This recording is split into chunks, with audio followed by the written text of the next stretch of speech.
მოგესალმებით ყველას ამ საზაფხულო შესვენების შემდეგ და გავაგრძელოთ სახარების განმარტება.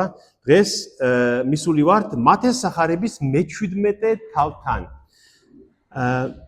თქვენ ესწრებოდით ბევრი ალბათ წინა საუბრებს და ბოლო საუბარი ჩვენ დავასრულეთ ასე. იესო ქრისტე მე მინდა იმ თავიდან დავიწყოთ, რადგან ის თავი და ეს თავი ერთმანეთთან არის ძალიან კავშირში. აი როგორც სხვა დროსაც გვითქვამს, რომ გავიგოთ ერთი თავის შინაარსის სრულად, უნდა წინა თავის და შემდეგი თავის მთლიანობაში განვიხილოთ, რომ გავიგოთ რაზეა ლაპარაკი, რადგან კიდევ ერთხელ გავიმეორებ, სახარება თავებად დაყოფილი არ იყო თავიდან. მათემ როცა დაწერა ეს სახარება, 28 თავი არ იყო. მთლიანი წიგნი იყო თავების გარეშე. ეს შემდეგ დაიყო.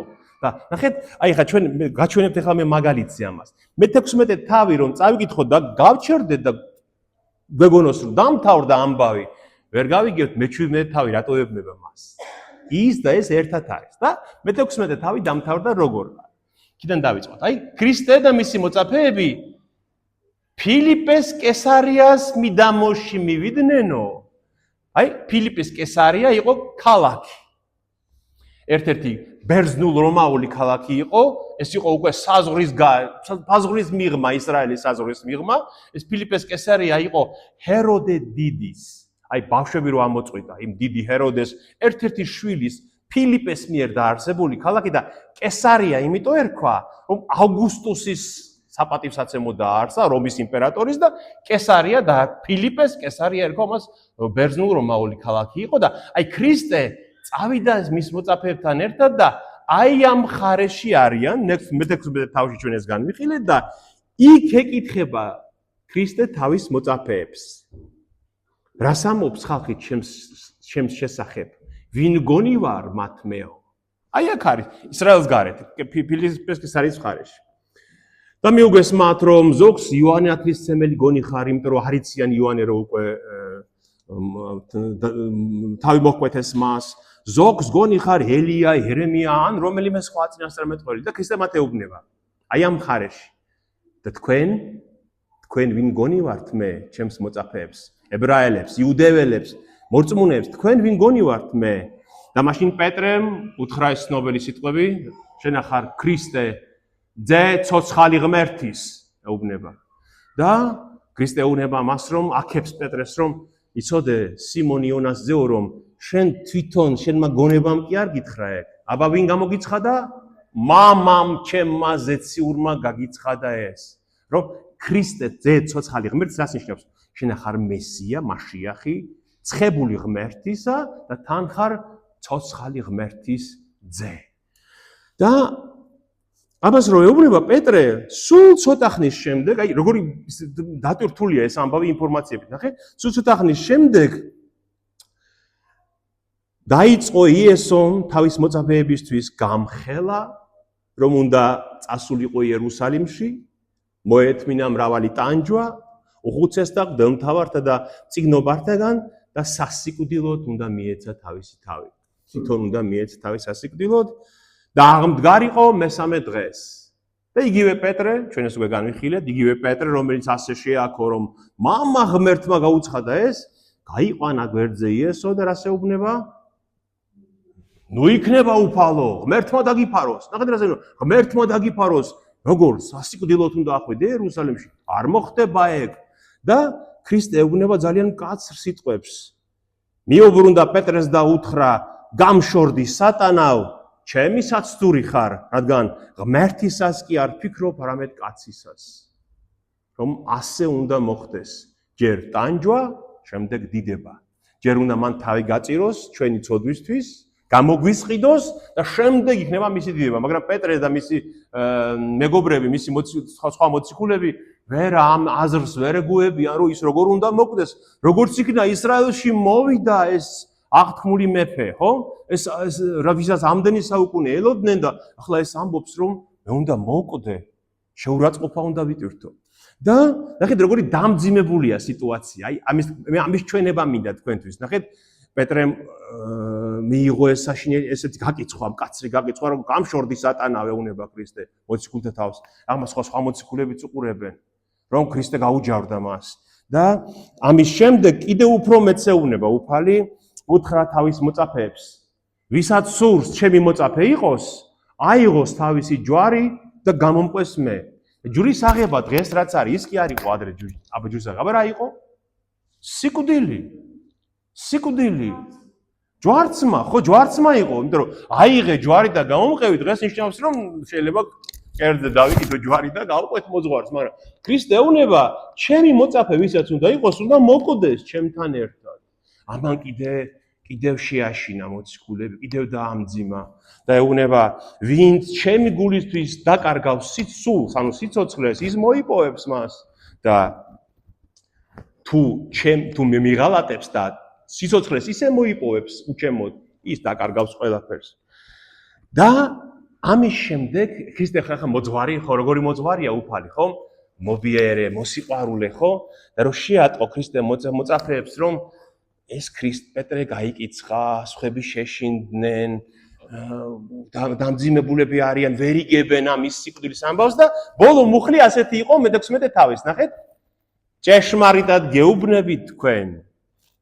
აქ მყოფთაგანი ზოგიერთი არ იხილავს სიკვდილს, ვიდრე არ ნახავს ძეს კაცისას მომავალს მისი სუფევით. აი აქ თქვენ შორის არიან ზოგიერთები, ვინც არ მოკვდება ისე, ვინც არ ნახავს თავად როგორ მოდის ძე კაცისა თავისი მეფობით, თავისი სუფევით, ხო? ხო და აი ახლა მე ჩემ მაგალითზეც გეტყვით რა, მე რო პატარა ვიყავი და სახარებას ვკითხულობდი ხოლმე. ამ ადგილს რო წავიკითხავდი, მეც თქვენსავით ალბათ წვეთდი აქ სახარებას და ფიქრობდი, ესე იგი ეს რა გამოდის რომ ქრისტემ თქვა რომ ჩემს მეორედ მოსვლას მოესწრებით აქ ვინც ხართ? ხო ასე ვიგებთ, ხო? აი ზოგიერთები აქ არ მოკვდებიან, სანამ არ ნახავენ ჩემს დიდებით მოსვლას, ხო? და ასე კი შეეშალა უფალს, ფიქრობდი ხოლმე. იმიტომ რომ ყველა მოციქული დაიხოცა. აბა რას ნიშნავს ეს? ჩემი შეცდომა იმაში მდგომარეობდა როგორც თქვენი, რომ არ ვაგრძელებდი ამ სახარების კითხვას. იმ წუთში ჩანს რას ამბობს უფალი. ეს მე-17 თავის პარალელური ადგილებია მარკოზის მე-9 და ლუკას მე-9 თავი. და ყველგან მათესთან, მარკოსთან და ლუკასთანაც აი ამას რომ ქრისტე ამბობს რომ არ მოკვდებით სანამ არ იხილავთ ჩემს მოსვლას დიდებით, ებმება რომელი მოვლენა? ფერისცვალება.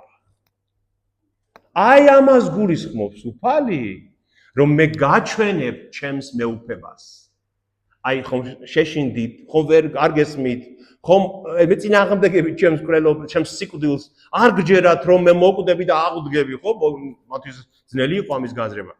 მე გაჩვენებთ ახლა ვინა ვარ მე სინამდვილეში. ის ხომ მკითხა, ვინ გონი ვართ მეო და პეტრემ უთხრა შენ ახარ ძე ცოცხალი ღმერთ. აი ახლა მე გაჩვენებთ იგივე პეტრეს, იოანეს და იაკობს მოკიდებს ხელს, მიყავს თაზე, მაღალ მთაზე და იქ აჩვენებს მის ფერისცვალებას. მის ღვთაებრივ დიდებას აჩვენებს მათ. მაგრამ სანამ ამაზე გადავალთ, მე ჩვენთან კიდევ ერთი ადგილი რაღაც მინდა განახოთ მე. კესარია ფილიპეს მხარე, ხო თქვი? ეს არის ძალიან საინტერესო ამბავი. აგურეთ, აი სახარება. აი კესარია ფილიპე წერია, ფილიპეს კესარია, ხო წერია. ახლა ჩვენმა ადამიანმა და ისეთმა როგორ გითხრათ გონივრულად ვინც იქცევა, ნუ თქვას, ეს ფილიპეს კესარია, რა ქალაქიანი რა? სახარება შემთხვევით ხო არ ახსენე? ხო აი რა არის ეს ფილიპეს კესარიის მხარეში, რატომ მოხდა ეს მოვლენები? და თქვენ ახლა დღეს ბედნიერ ეპოქაში ცხოვრობთ, თქვენს და მეც, რომ არსებობს ინტერნეტი, არსებობს უამრავი მასალა, აი თქვენ რომ მაგალითად ინტერნეტში, YouTube-ში მაგალითად ფილიპეს კესარია მისცეთ. გამოგიტანთ ფილმებს, დოკუმენტურ ფილმებს, ნანგრევების იმ ქალაქის, ფილიპეს კესარიის. და თქვენ ნახავთ, თურმე რა იყო ეს ქალაქი. მე ხლა აქ არა მაქვს ეს ვიდეო რომ გაჩვენოთ, მაგრამ მე აი ორი ფოტო მოგიტანეთ, აი რეალური ფოტოები. ნახეთ, აი ეს არის ნანგრევები. ნახეთ აქ ტაძრის ნანგრევებია წინ. ეს არის მღვიმე.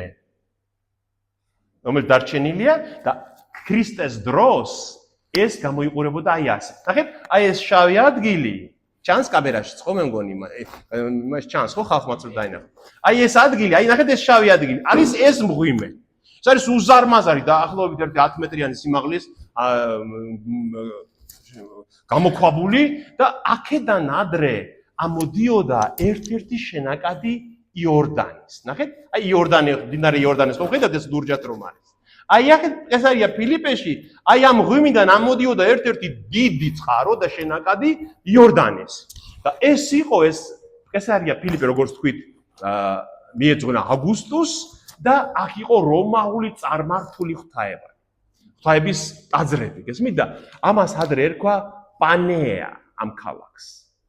ფილიპეს კესარია შემდეგ დაერქვა, მან ერქვა პანეა ან ბანეა. რატომ? იმიტომ რომ აქ ითაყვანსებდნენ პანს, წარმართულ ღვთაებას, პანს, წყემსების, ტყეს, მონადირეების ფარულად ითვლებოდა ეს პანი და ასევე ნაყოფიერების ღმერთი იყო ეს პანი. ნახავთ ზღაპრებში აი ქვევით თხის ფეხები ტანი რო აქვს და ზევით ადამიანის და თავზეც რქები აქვს, თხის სახე აქვს. ხო, აი ეს იყო ღმერთი პანი. და ისე ეს შიში, პანიკა აქედან მოდის.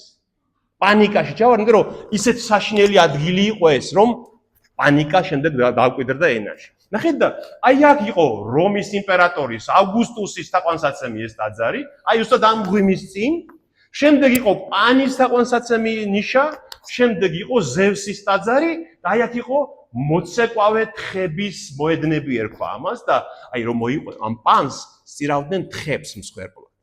და ამ თხებს რომ მოიყვანდნენ ამ პატრონს და თხას აქ უნდა ეცეკვათ ერთად. ეს წარმართული რიტუალები იყო. უნდა როქვა ჩაეტარებინათ აი აქ და შემდეგ მიყავდა ეს თხა ამ პატრონს, ვისაც უნდა პანისთვის შეეწირა ეს თხა, ყელს გამოჭრიდა და აი ამ ღვიმეში მოისროდა წყალში. იქ წყალი ამოდიოდა იქიდან. დღეს მიწისძვრის გამო წყალი აქ აღარ ამოდის, წინ გამოდის ეს წყალი. რადგან ნახეთ, აი ეს მთა ჰერმონის მთა. აი აქ არის ჰერმონის მთა, 2800 მეტრის სიმაღლის მთა, აი აქ. და აი ამ ჰერმონის ყინულოვანი მწვერვალებიდან ეს წყაროები მოდიოდა, ძალიან ბევრი წყარო და ერთ-ერთი აქ ამოდიოდა აი ამ ღვიმის წინ. დღესაც ეს ბევრი პილიგრიმები ჩადიან, რომ ნახონ ეს ფილიპეს კესარია დღეს რა არის. ხედავ, აქ ამ თხას რო შესწირავდნენ აი აქედან, ჩააგდებდნენ ამ ღვიმეში და თუ ის ჩაიძირებოდა, ესე იგი პანმა შეიწირა ეს სისხლი, ანუ მსხვერპლი, თუ არ ამოტივდებოდა ეს მკვდარი თხა, ესე იგი არ შეიწირა, მეორედ უნდა შეეწირა. და იმდენად საშინელი ადგილი იყო ეს. აი ეს სისხლიანი იყო ხოლმე სულ ეს ღვიმეში ეს წყალი და რომ ჯოჯოხეთის კარიბჭე ერქვა ამას. გესმით? ჯოჯოხეთის ბჭე, რომ აი ხა წყალი რატო ამოდიოდა იქიდან ხომ არ იცოდნენ ძველად ადამიანებმა, ხომ? და ეგონათ რომ ის ქვესკნელიდან, ჰადესიდან, ანუ იმ სიკვდილის სამყაროდან ამოდის ეს წყალი და იქ არის პანი, იქ არიან სხვა ღმერთები და უნდა შესწირონ ეს მსხვერპლი, გესმით? გახსოვთ ქრისტე რას ეუბნება მათ? ნეტარი ხარ შენ პეტრე, რომ მამა ღმერთმა გაგიცხადა ეს, რომ მე ვარ მესია, ძეცოცხალი ღმერთის და ამ რწმენაზე მე დავაფუძნებ ჩემს ეკლესიას და რა ვერ მოერევა მასო? ჯოჯოხეთის ბჭენი ვერ მოერევიან მას. რატომ? იმიტომ რომ აქ არიან სადღაც ქრისტე და მისი მოწაფეები, ახლა აქ არ მივიდოდნენ ის, იმიტომ რომ ეს წარმართული უწმინდური ადგილი იყო, მაგრამ აი სადღაც შეიძლება ამ მთაზე, სადღაც არიან. აი ამის წინ იყო უკვე დიდი ქალაქი, მთელი ეს ქალაქი. ეს იყო ყველაზე მაღალი ადგილი, კლდის, აი ამ კლდის ძირას და ქვევით იშლებოდა ქალაქი. ქრისტე და მისი მოწაფეები აი აქ არიან მოსული და ხო იციან იქ რა ხდება. აი ამ საშინელი ჯოჯოხეთის კარიბჭესთან ხო იციან რა ხდება და ქრისტე ეუბნება აი ამ რწმენაზე რომ ძე ღმერთი მოვიდა კაცის სახით, მე დავაფუძნებ ჩემს ეკლესიას და აი ეს ჯოჯოხეთის ბჭენი წარმართობა, ეს სიბოროტე, ეს სიბნელე სულიერი მას ვერ მოერევა. გესმით? აი ეხლა ხომ ნათელია უფრო ქრისტემ რატო თქვა ეს სიტყვები ყველაფერი? უკვე ფილიპეს კესარია რომ გავიგეთ რა არის, რა ქალაქია და იქ რა ხდებოდა, აბსოლუტურად გასაგებია უკვე ქრისტე რას ლაპარაკობს. აი ასე უნდა შევისწავლოთ სახარება. და 6 დღის შემდეგ ამ ამბის მერე უკვე ნახეთ აქ არიან ისევ ფილიპეს კესარიაში არიან ისევ აი ყველაფერი აი აქ მოხდა საუბარი სადღაც აი ამ ქალაქის გარშემო და 6 დღის შემდეგ წაიყვანა ქრისტემ მისი მოწაფეები პეტრე, იაკობი და მისი ძმა იოანე და მაღალ მთაზე აიყვანა ისინი განმარტოებით. და იცვალა მათ წინაშე ფერი, მზესავით გაბწყინდა მისი სახე ნათელივით გასპეტაგდა მისი სამოსი და მოევლინენ მას მოსე და ელია იესოსთან მოსაუბრენი. და უთხრა პეტრემ იესოს უფალო, რა გჯობია აყოფნას, თუ გნებავს გავაკეთებთ სამკარავს, ერთ შენ, ერთს მოსეს, ერთსაც ელიას და სიტყვის დასრულება ვერ მოასწრო რომ ნათელმა ღრუბელმა დააბურა ისინი და გაისმა ხმა ღრუბლიდან, რომელმაც თქვა ეს არის ძე ჩემი საყვარელი, რომელშიც კეთილად გამოვჩნდი მე, მას უსმინეთ. ეს რომ ჩაესმათ მოწაფეებს, პირქვე დაემხნენ, თავს არ დაცემულნი, მაგრამ მივიდა იესო, ხელი შეახო და უთხრა მათ, ადექით, მგეშინიათ. და როცა ზე აიხედეს, ვერავინ დაინახეს იესოს გარდა, ხოლო მთიდან ჩამოსვლისას იესომ უბრძანა და უთხრა მათ, ნუ რავის გაანდობთ ამ ხილვას, ვიდრე ძე კაცისა არ აღდგება მკვდრეთითო და ჩამოდიან მთაზე. ნახეთ, სად მოხდა ეს? წაიყვანა, არ წერია რომელი მთა იყო. წაიყვანა მაღალ მთაზე პეტრე, იოანე და იაკობი. მართლმადიდებლურ ტრადიციაში ჩვენ ასეთ სწავლება გვაქვს, რომ ეს იყოს თაბორის მთა. აი თაბორის მთა აი აქ არის დაახლოებით და კათოლიკურ ტრადიციაში და ევანგელისტურ ტრადიციაში სხვა ქრისტიანებს სწამთ, რომ ეს იყო ჰერმონის მთა, რადგან ჰერმონის მთა უფრო მაღალია, წერია რომ ძალიან მაღალ მთაზე აიყვანა. აი მე ფოტოები წამოგიღეთ. ეს არის თაბორის მთა გალილეაში, გალილეის საზღვარზე და ეს არის ჰერმონის მთა. თაბორის მთა არის 588 მეტრი და ჰერმონის მთა არის 2814 მეტრი. ბევრად მაღალია, ხო? რამოდენიმე თვე თოვლითაა დაფარული და დღეს ეს ისრაელს ეკუთვნის და ისრაელის სამთხო-სათხიამურო სპორტის ადგილია დღეს ეს. ეს ჰერმონის მთა. მაგრამ ნახეთ, რატომ სწამთ? მე ხა რა დამგეუნებდა, ჩვენ ვიცით რომ ეს თაბორის მთა, ასე ჩვენ სწავლებაში ასეა. და ესე იყოს, რომ თაბორის მთა, მაგრამ მე მინდა ეს ყველაფერი გითხრათ, იმიტომ რომ გაიგოთ ჰერმონს რატო ამბობ ზოგი იცოდეთ ამის რა არის ამის საფუძველი. რო ეწეროს სახარებაში თაბორი, გასაგები. იმიტომ რომ ესენი აქ არიან, ნახე, ახლოს არიან ჰერმონის მთასთან. და ამიტომაც ზოგიერთმა ჩათვალეს, რომ ჰერმონის მთისკენ წავიდნენ და იქავიდნენ ძალიან მაღალ მთაზე. რადგან წერია, რომ აი ამ ფერისცვალების მოვლენის შემდეგ დაბრუნდნენ გალილეაშიო. და გალილეაში თაბორის მთა გალილეაშია, ხო? აი ამიტომ არის ეს შეხედულება. მაგრამ ამას არა აქვს პრინციპული გადამწყვეტი მნიშვნელობა, იქ წერია ძალიან მაღალ მთაზე. თავარია მოვლენა იქ რა მოხდა და სამი მოწმე წაიყვანა იესომ, ხო? ჩვენ ვიცით რჯულში მოსეს მეხუთე წიგნში წერია მე-19 თავში, რომ ყველა მნიშვნელოვანი საქმე არ გადაწყვიტო ერთი მოწმის მიხედვით, არამედ ორი ან სამი მოწმე უნდა ქონდა ყველა საქმეს და ქრისტიანმა ამიტომ სამი მოწმე წაიყვანა. ამისი რადგან ისინი იქიდან ჯვარცმის შემდეგ და ამაღლების შემდეგ ამ სამ მოწმეს უნდა ყველაფერი მოეყოლა ამორწმუნეთათვის, რაც მათ იქ იხილეს. ჩვენ გვაქვს იოანე ღვთისმეტყველის, ვინც იქ იყო ერთ-ერთი მოწმის წერილი, რომელსაც ასე იწყებს იოანე. ნახეთ, რომელიც ქრისტეზე ამბობს, რომელიც თავდაპირველად იყო, რომელიც ვისმინეთ და ჩვენი თვალით ნახეთ, რომელსაც ჭრედით, აი ვაკვირდებოდით და ჩვენი ხელით ვეხებოდით სიცოცხლის სიტყვას. ანუ მოწმეები ვართ ჩვენ ამის ამბობს იოანე. და პეტრე მოციქული უფრო მეტ წერს. ნახეთ რა ამბობს, აი პირდაპირ გვიდასტურებს პეტრე მოციქული მის მეორე წერილში ამ მოვლენას. აი პეტრე მოციქულის მეორე წერილი გვიდასტურებს მათეს მე-17 თავს და ნახეთ რა წერს. ჩვენ გვაქვს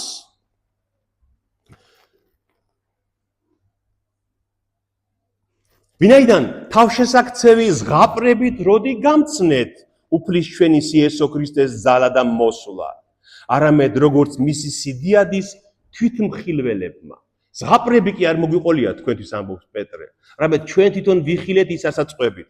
ვინაიდან მამა ღმერთისგან მიიღო პატივი და დიდება, როცა მიწდა ესოდენ დიდ მშვენიერი დიდების ხმა, ეს არის ძე ჩემი საყვარელი, რომელშიც კეთილად გამოვჩნდი მე. და ეს ხმა ზეციდან ჩამოსული ჩაგვესმა ჩვენ, როცა მასთან ერთად ვიყავით წმინდა მთაზე. ეს ხმა ჩვენ გავიგეთ, როცა მასთან ერთად ვიყავით წმინდა მთაზე, ამ თაბორის მთაზე. და გვაქვს ჩვენ ამიტომ უმტკიცესი საწინასწარმეტყველო სიტყვა, ანუ მასწავლებლური სიტყვა და კარგად იქცევით, რომ ესწრაფვით მას. პეტრე გვიდასტურებს, რომ მან ეს საკუთარი თვალით ნახა იოანესთან ერთად. და ნახეთ, გაბწყინდა მისი სახე როგორც მზეო. ხომ? როგორ გავიგოთ ეს? რომ წმინდა წერილში თავად მას ეწოდება ნათელი დიდი, აღმოსავლეთით აღმოსული მზე. აი მზე ყველაზე საუკეთესო ანალოგია ღმერთის ბუნების შესაძლებლად. რატომ? რომ თვალს ვერ უსწორებ მის ნათელს, ხომ? მზის ნათელს თვალს ვერ უსწორებ, ის გაძლევს სითბოს, ხო?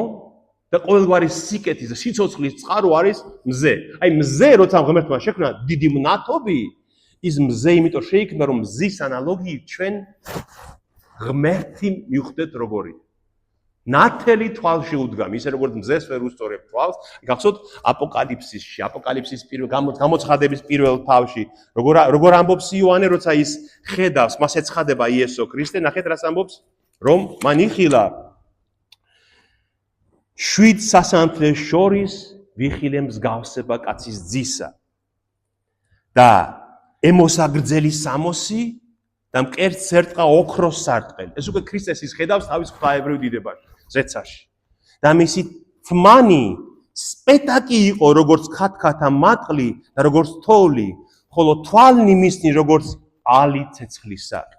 და ფეხნი მისნი ცეცხლში გავარვარებული ელვარე რგვალი, ანუ კინა და მისი ხმა როგორც ზათქი მრავალი წყლისა, მარჯვენა ხელში ეჭირა 7 ვარსკვლავი, მის ბაგედაგან გამოდიოდა მახვილი ორლესული და სახე მისი იყო როგორც მზე, სხილმფინარი თავისი ძალი. სახე ქონდა როგორც მზე. ღვთაებრივ დიდებაში როცა ხედავს და თაბორის მთაზე როცა იხილეს პერიცვალებისას, იქაც გაბწყინდა მისი სახე, აი იმ ღვთაებრივი დიდებით, როგორც მას აქვს ზეცაში. და ტანსაცმელი რატო გახდა სპეტაკი როგორც თოვლი? როგორ ფიქრობთ? ტანსაცმელი შეიცვალა რამენაირად? აი უბრალოდ ისე რომ დავფიქრდეთ, აი ტანსაცმელი რატო გასპეტაკდა როგორც თოვლი? როგორ? ბუნების გამო. კიდევ? ანათემ. სახიდან გამომდინარე შუქი რო ეცემოდა მის ღიაფერის სამოს, სპეტაკი გახდა როგორც თოვლი. აი ძალიან მკვეთრი შუქი თუ გინათებიათ რაიმე ღამეც კი რომ მიანათოთ, მაგალითად თეთრ კარებს მკვეთრი შუქი ისე კაშკაშებს და თვალს ვერ გაუსწორებს, ხო? აი რაც უფრო ძლიერია შუქი, ღია ფერის საგნები ქათქათებს იმ შუქზე, ხო? აი ეს მოხდა იქაც. მისი მზესავით სახიდან გაბწყინდა მისი ყველაფერი, სამოსიც კი რომ ხო მაინც ღია ფერის სამოსი ეცვა მას, ხო? რა ესეთ სამოსები ეცვათ ებრაელებს, იუდეელებს, მოთეთრო ფერის. და ვინ გამოეცხადა მას? მოსე და ელია. ვინ იყვნენ მოსე და ელია? მოსე, წინასწარმეტყველი მოსე, რომელმაც მათ რჯული მისცა, 5 წიგნი მოსესი და ელია წინასწარმეტყველი, რომელიც მათ ღმერთმა მოუვლინა მე-9 საუკუნეში უღმერთობის ხანაში, რომ ხერი მობრუნებულიყო ღმერთისაგან. ანუ ნახეთ რა ხდება? მოსემ და ელიამ ხო იწინასწარმეტყველეს მისი მოსვლა. მისი ამ ქვეყანაზე მოსვლა, რჯულიც გვეუბნება მის მოსვლაზე და წინასწარმეტყველების. ანუ ორი წარმომადგენელი მოვიდა, ერთი რჯულის წარმომადგენელი, ერთი წინასწარმეტყველების წარმომადგენელი, რომ ესაუბრებიან მას, ლუკა წერს, რომ ესაუბრებოდნენ მას მისი ამ ქვეყნიდან გასვლის შესახებ. ანუ როგორ უნდა მომხდარიყო, მისი ჯვარცმის შესახებ ესაუბრებოდნენ მოსე და ელია მას. ასევე არის აქ შეგვიძლია უნდა დავინახოთ კიდევ ერთი შინაარსი მოსეს და ელიას შორის. უყურეთ, რა განსხვავებაა მოსეს და ელიას შორის გარდა იმისა, რომ ის იყო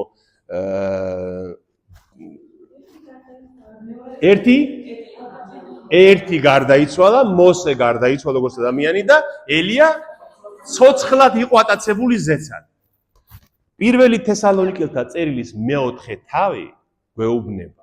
აი პავლე გვეუბნება პირველ თესალონიკელთა წერილში ასეთ რამეს. აი ყურეთ, ერთი მოკვდა, მეორე ცოცხლად იყო ატაცებული ზეცად. ნახეთ, მოსე და ელია. აი რას გვეუბნება პავლე პირველ თესალონიკელთა წერილში. ბატონო? პირველ თესალონიკელთა მეოთხე თავი. მაგრამ მნებავს ძმებო, რომ იცოდეთ რა მოელის განსვენებულთ. ანუ ვინც უკვე გარდაიცვალა, იმიტომ რომ ნახეთ, პირველ საუკუნეში ქრისტე რომ მათთან აღარ იყო, ისინი ელოდებოდნენ, რომ ძალიან მალე მოვა ქრისტე. ძალიან მალე, აი ძალიან მალევე და ამასობაში მათი ახლობლები იხოცებიან და სასწარკვეთილებაში იყო ქრისტეს ეკლესია, იმიტომ რომ ის ხო შეგვპირდა ჩვენ რომ მალე მოვა, ესენი ვინც გარდაიცვალენ, ამათ რა ეშველებათ? პასუხი ჭირდებოდათ ამაზე. პავლე წერს, მე მინდა რომ იცოდეთ საიდუმლო დიდი, რადგან ურწმუნო ხალხივით არ წუხდეთო. რადგანაცო თუ გწამს რომ იესო მოკვდა და აღდგა, მაშინ ღმერთი იესოში, ანუ იესოს რწმენით განსვენებულებს მოიყვანს მასთან ერთად. ხოლო ამას გეუბნებით თქვენ უფლის სიტყვით, რომ ჩვენ ცოცხლად დარჩენილები უფლის მოსვლამდე ვერ დავასწრებთ განსვენებულს. რას ვერ დავასწრებთ? რადგან თვით უფლის ბრძანებით, თავარანგელოზის ხმობით და ღმერთის საყვირის ხმით გარდა მოხდება ზეცით იესო ქრისტე და ქრისტეში მკვდარნი აღდგებიან პირველად. შემდეგ კი ჩვენც ცოცხლად ვინ დავხვდებით მას. იმ დროს მათთან ერთადვე აღვიტაცებით ღრუბლებში და ჰაერში შევეგებებით უფალს და მასთან ერთად ვიქნებით მარადის. ნახეთ რას ამბობს, რომ იმ დროს როცა მოვა ქრისტე ზეციდან გამოჩნდება, მკვდარნი აღდგებიან პირველად და შეხვდებიან მას და შემდეგ ჩვენც შევიცვლებით უკვდავის სხეულებით და ჩვენ შევუერთდებით მას. ნახეთ, აი მოსე და ელია ამისი ანალოგიაა. მოსე რომელიც მოკვდა და ელია რომელიც ცოცხალია, რომელიც ცოცხლად იქნა ატაცებული ზეცად, ანუ იმ ხალხის ორი ჯგუფის სახეს ვხედავთ ამაში ჩვენ, რომლებიც დავხვდებით ქრისტეს მეორედ მოსვლას. აი მაგალითი, ხვალ რომ იყოს მეორედ მოსვლა. ხვალ. რა გველის ჩვენ? მიცვალებულებს ჩვენსაც რა ელი? აღდგომა. ისინი ჩვენზე ადრე აღდგებიან უკვდავის სხეულებით, რომ შეხვდნენ მათ უფალს. მორწმუნე მიცვალებულებზე ვლაპარაკობთ. და ვინც ცოცხლები ვიქნებით მისი მორწმუნეები, ჩვენ რა მოგვივა? ჩვენ განვახილდებით უკვდავის სხეულებით და შევუერთდებით უფალს. გესმით? ანუ ორივე შეხვდება მას, ისე როგორც მოსე და ელია შეხვდნენ მას იქ მაღალ მთაზე ფერისცვალების დროს. და საინტერესოა პეტრეს რეაქცია. და უთხრა პეტრემ, იესოს უფალო, რა ჯობია ატყოფნას? რა ჯობია ატყოფნას? ნუ ღარ წავალთ აქედან ეუბნება. მოდი გაგიკეთებ სამ კარავს. ერთ შენ, ერთ მოსეს, ერთ ელიას, ჩვენც აქ ვიქნებით და ვიყოთ სულ აქ მარადიულად. ნახეთ რა შეუნება. და ეს სხვა ადგილებში წერია, რომ რადგან თავზარდაცემულები იყვნენ, არ იცოდა რას ლაპარაკობდაო პეტრე, იმდენად გაოგნებული იყო ამ სასწაულის ხილვით, მაგრამ ჩვენ ხო ვიცით, რომ აი not სიტუაციას რო ეძახიან გერმანელები, ქართულში როგორ არის? აი კრიტიკულ სიტუაციაში ადამიანი ლაპარაკობს იმას, რაც მასში არის. ხომ ასეა? აი უცბად რო შეგვაშინებს ვიღაცა და კითხვას დაგვისვამენ, ვამბობთ იმას, რაც მართლა ჩვენშია, ხო? ანუ პეტრე აქ ლაპარაკობს იმას, რაც არის მისი მოლოდინი. ბავშვობიდან რაც უნახავს, კარვობის დღესასწაულზე. აი კარვობა, მინდა მასე გითხრათ ორიოდს. აი იმას ამბობს. უფალო, უკვე არის ის კარვო. მოდი კარვები გავშალოთ აქ და ვიყოთ აი ამ ღმერთის დიდებაში, აღარ წავიდეთ აქედან. კარვობა იყო იუდეველთა მეშვიდე დღესასწაული. და რა ხდებოდა ამ კარვობის დროს? აი ეს არის ლევიანთან, მოსეს მესამე წიგნის 23 თავშია ეს ბრძანება უფლისაგან, რომ რა დღესასწაულები უნდა დღესასწაულონ მათ. და ეუბნება მათ, რომ მეშვიდე თვის 15 დღეს მიწის მოსავლის აღების დროს 7 დღეს დღესასწაულეთ საუფლო დღესასწაული. პირველ დღეს უქმე, მეშვიდე დღეს უქმე. აიღეთ ჰადარის ხის ნაყოფი, ფინიკის მტევნები, ძეწნის და ტირიფის ტოები და იმხიარულეთ უფლის თქვენის ღვთის წინაშე 7 დღეს. იდღესასწაულეთ იგი, საუფლო დღესასწაული 7 დღეს. წესად გქონდეთ თაობიდან თაობაში მე-7 თვეში იდღესასწაულეთ იგი. კარვებში იცხოვრეთ 7 დღეს. ისრაელის ყოველმა მკვიდრმა კარვებში იცხოვროს. იმისთვის რომ იცოდნენ თქვენმა შთამომავლებმა რომ კარვებში დავასახლე ისრაელიანები, როცა ეგვიპტის ქვეყნიდან გამოვიყვანე, მე ვარ უფალი თქვენი ღმერთი. ანუ ეს კარობის დღესასწაული, მე-7 დღესასწაული იყო სექტემბერში დაახლოებით 15-ში ტიშრი ერქვა ამ თვეს, ტიშრის 15-ში, სექტემბერს ემთხვევა დაახლოებით ჩვენთან, სექტემბერ-ოქტომბერს და რა უნდა გაეკეთებინათ ებრაელებს? დააბინავეს მოსავალი. ნახეთ, წარმოიდგინეთ, რა განწყობა ისრაელში, რთველი ხო გამოგიცდიათ ოქტომბერში, რა კარგია სოფელში ყოფნა, ხომ? იცი რომ მთელი წელი გეყოფა ის რაც დააბინავე. საქმე აღარ არის, დამთავრდა საქმე. დღესასწაულის დრო, განსვენების დრო მოვიდა. აი ეს იყო ისრაელშიც იმ დროს. დააბინავეს ყველაფერი მოსავალი, ღმერთმა მოიღო წყალობა, მისცა სარჩომად პური არსობისა და ეუნება უფალი, აიღეთ ტოტები, გაშალეთ კარვები და 7 დღე მხოლოდ დღესასწაული იყოს თქვენ შორის. მხოლოდ, მეტი არაფერი. იდღესასწაულეთ, იდღესასწაულეთ, უფალი, მე ვარ უფალი ღმერთი თქვენი. და ამ კარობის დღესასწაულზე რა ხდებოდა ხოლმე, იცით? ჩამოდიოდნენ კარობაზე აუცილებლად ყველა ებრაელი მამაკაცი უნდა მისულიყო იერუსალიმის ტაძარში. ყველა აუცილებლად. და ამ იერუსალიმის ტაძრის გარშემო სულ კარვები იყო ხოლმე გაშლილი. ოღონდ ხის ტოტების კარვები უნდა ყოფილიყო და ეს იყო ერთადერთი დღესასწაული, რომელიც დღე და ღამე დღესასწაულებოდა. დღე და ღამე. იყო გალობა, ლოცვა, პურის ჭამა, ესმით? და ამ ტაძრის გარშემო იყო კარვები გაშლილი და ტაძარში კიდევ ღამით ინთებოდა 4 დიდი კანდელი. აი კანდელს ხო ხედავთ? აი იქ. რამდენი გრამი ზეთია შიგ როგორ გონიათ? 100 გრამი ალბათ, ხო? 9 ლიტრიანი კანდელები. 9 ლიტრი. აი ამ ხელა ისინი ქონდა ფიტილები და ამ ტაძარში იყო 4-25 მეტრიანი სვეტი და ამაზე ენთო ეს 4 და ამ 4 კანდელს 4 ტოტი ქონდა. ანუ 4x16, 4x4 კანდელი იყო ანთებული და ამ იმიდან ტაძრიდან ეს ნათელი გამოდიოდა და ეს განასახიერებდა ღმერთის დიდებას. გესმით? ეხლა პეტრე წარმოიდგინეთ, პეტრეც, იოანეც, იაკობიც ბავშვობიდან ხო დადიოდნენ ამ კარობას. და ამ კარობის დროს იცოდნენ რომ ღმერთია ჩვენ შორის. აი როგორც მოსეს დროს ხო ღრუბლის სვეტი დღე და ცეცხლის სვეტი ღამე ხო მიუძღოდა მათ 40 წელიწად. აი იმ კარობის დღესასწაულზე ეს ნათელი აი იმ ღმერთის მყოფობას განასახიერებდა მათ შორის და იყო უდიდესი სიხარული. გესმით? არც კი იძინებდნენ დღე და ღამე იმ დროს საუბრობდნენ რომ არც კი იძინებდნენ იმ დროს ეუდეველები და პეტრე ეუნება ქრისტეს რომ მოდი აქ დავრჩეთ. რაც კი კარობა მინახია, ამას გულისხმობ. რაც კი კარობა მინახია, მე ეს ყველას დიდებულია. ახლა რაც ნახე, დავრჩეთ აქ, ნუღარ წავალთ აქედან.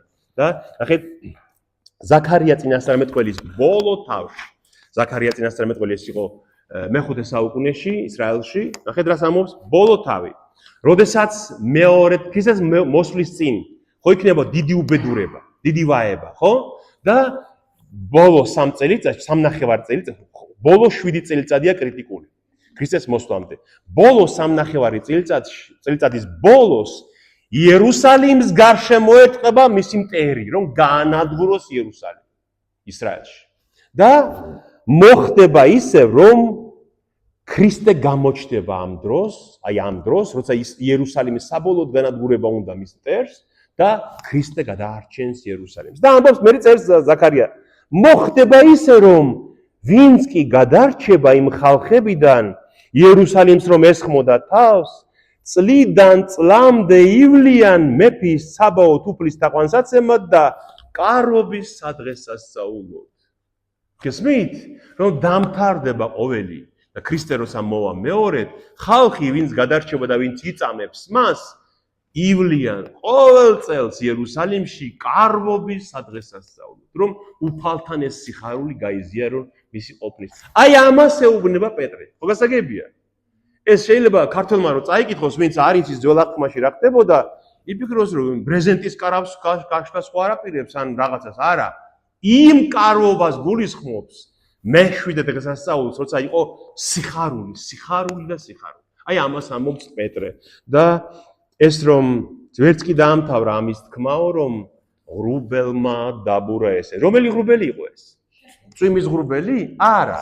ხო, რა თქმა უნდა, ეს იყო ის ღრუბელი, ღვთაებრივი ღრუბელი, რომელიც ღმერთის იქ ყოფნას მანიფესტაცია იყო, ღმერთის დიდების იქ ყოფნის. აი, ის ღრუბელი, რომელიც მოსეს დროს 40 წელიწადი უძღოდა ისრაელს დღის განმავლობაში და ღამე ცეცხლის სახით ეცხადებოდა.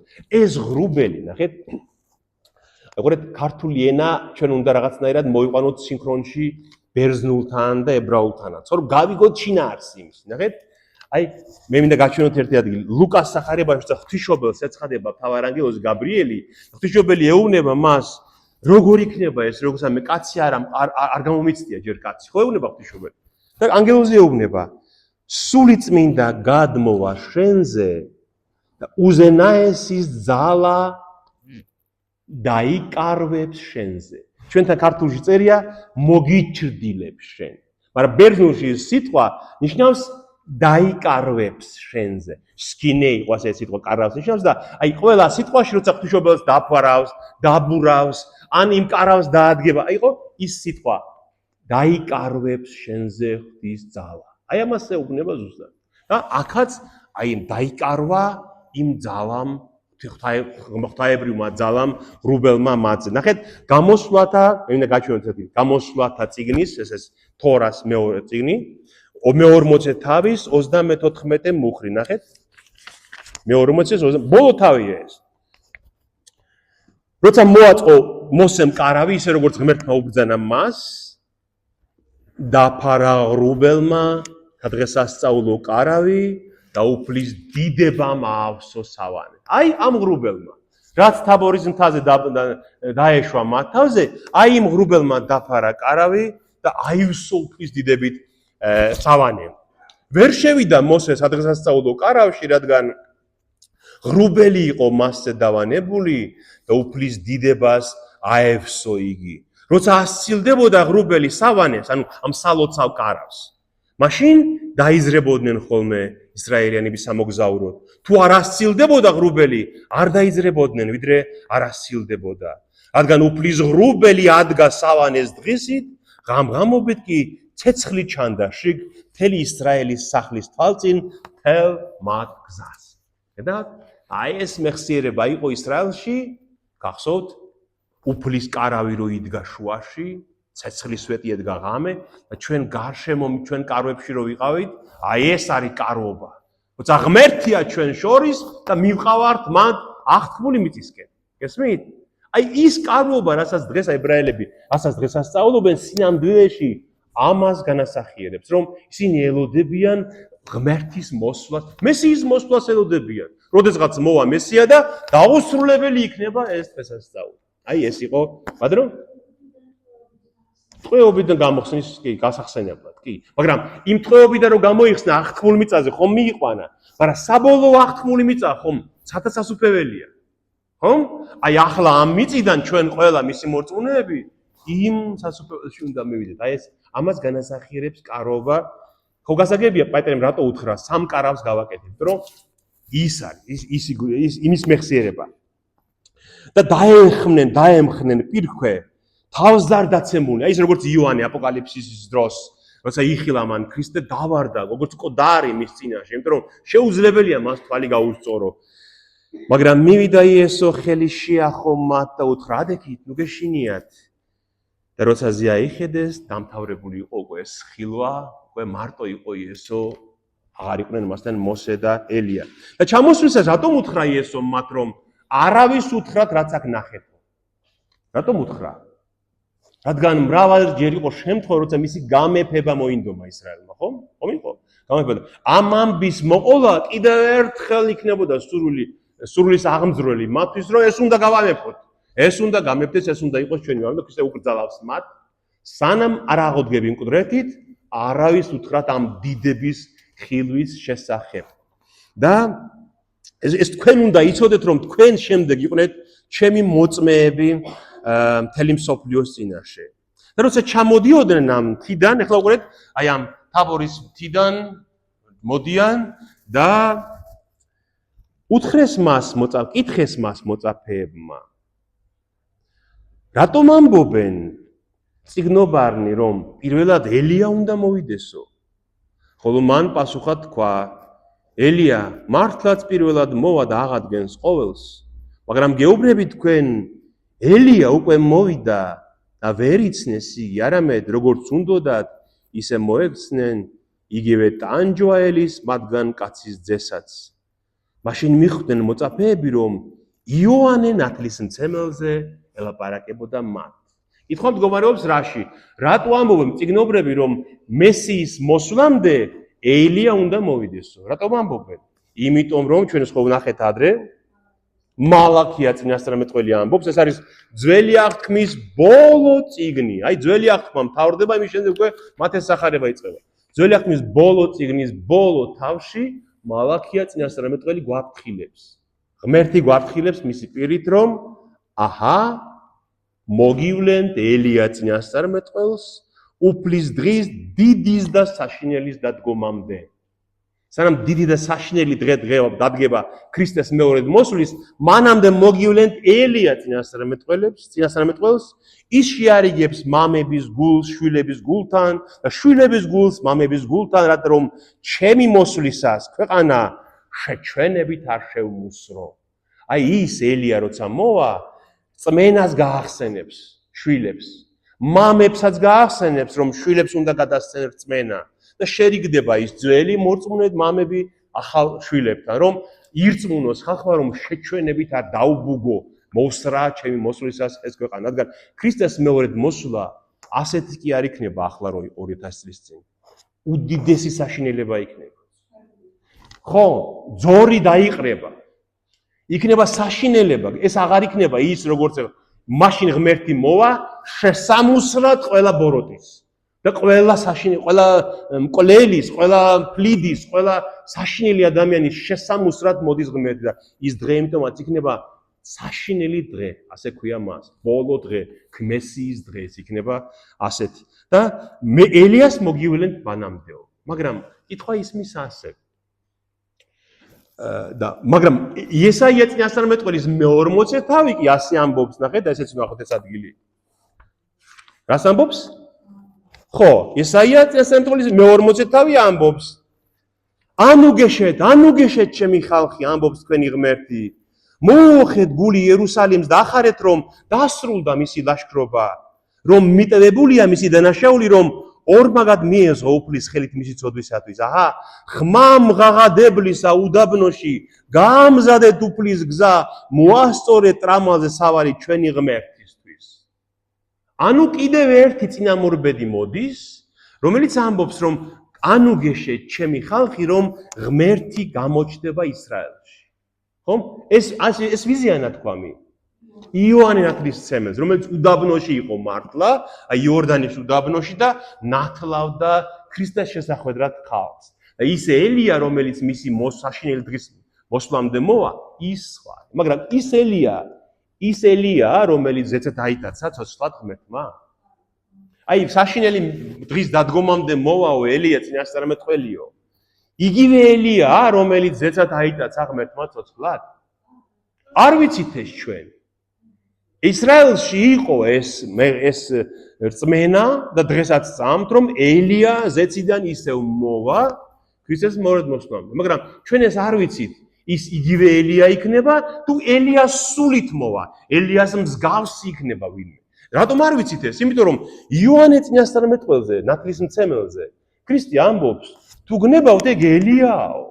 მაგრამ იოანე ელია ხო არ ყოფილა. აბა რატომ ამბობს ქრისტე ელიაო? იმიტომ რომ ელიას მსგავსად მოვიდა. ურწმუნოში, ამ ხრიოკში, ამ ურწმუნოების უდაბნოში მოვიდა ელიას მსგავსად. იოანე და ამიტომაც ჩვენ ხანდახან ხო ამბობთ ხოლმე, აი ჩვენ ენაშიც რომ აი ილიასავით კაციაო რა, ხო ამბობთ ხოლმე. ახალი ილიაო, ვინმეზე ხო უთქვიათ ხოლმე, ჭავჭავაძეს რო ადარებენ ხოლმე. მაგრამ ის ხო არ არის ის ილია. მაგრამ იმ სულის კაცი თუ არის, ვამბობთ რომ ის არის. აი ამას ამბობს უფალიც, რომ იოანე ნათლისმცემელი უკვე მოვიდა როგორც ელია. ელიას ტყუილ ელოდებით ქრისტეს მოსვლამდე. იოანე მოვიდა როგორც ელია, თქვენ მოკალით ის ის უკნა ისრაელმა რაც უნდოდა, ასევე ელის კაცის. ამბობს რომ რაც იოანე ნათლისმცემელს უკნა ისრაელმა, ის ელის მასაც ისრაელისგან.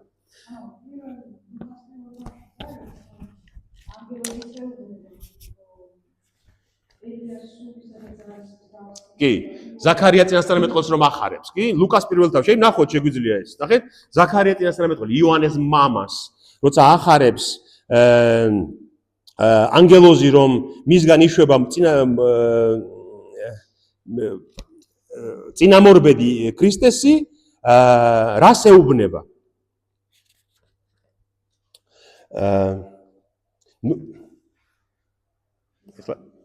ეხლავე?